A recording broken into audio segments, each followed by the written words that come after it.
想過一個唔一樣嘅新春，同我哋一齊展開呢趟江南奢華6日之旅啦！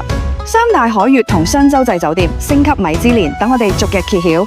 第一站寧波參觀亞洲最古老嘅藏書樓天一閣，跟住去寧波老外灘，江水與燈火相映。新嘅一年一定係光明燦爛。晚餐我哋安排咗東海晴場海味迎春宴，用最鮮美嘅東海海產迎接團圓新春。入住洲際旗下嘅寧波洲際車選6城專欄酒店，時尚設計加舒適空間，俾你好好休息，迎接之後精彩行程。第二站朝早先到蘭塘老街，過年氣氛即刻嚟啦！之後前往蘇州遊覽盤門景區同七里山塘街，感受一幅流動嘅新春畫卷。夜晚入住蘇州海悅酒店，坐落於金雞湖畔，時尚設計盡顯蘇州新舊交融嘅魅力。第三站趁住晨光，靜靜欣賞蘇州獅子林。之後前往無錫嘅拈花灣小鎮，睇震撼嘅光影大秀，非遺技藝打鐵花，漫天金黃鐵花好似星雨灑落，記得許下新年願望。夜晚入住無錫太湖新城洲際酒店，坐擁太湖盛景，為你帶嚟奢華舒適嘅入住體驗。第四站清晨喺無錫梅園，喺撲鼻梅香中迎接美好。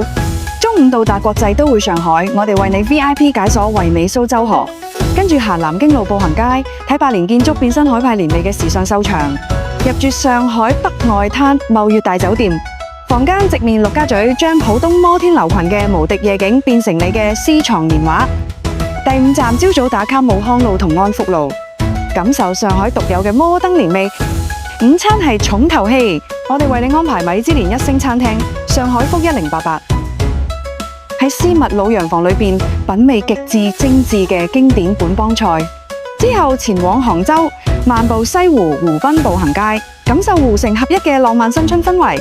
入住西湖邊嘅杭州君悅酒店，位置無與倫比啦，出門口就係西湖，將湖光山色融入你嘅新春假期。最後一站喺梅家烏嘅暖陽中體驗龍井茗茶，喺茶香書潮中感受杭州嘅悠閒與雅致。之後前往淺塘江畔嘅城市陽台，過一個難忘嘅杭州年。下晝帶住滿滿嘅新春美好記憶返香港啦！趣味假期，江南新春過大年 ，VIP 車享三大海悅加雙洲際酒店，品嘗新春限定嘅當地奢華美食。出發日期2026年2月15號到20號，同我哋一齊過個不一樣嘅江南奢華新年啦！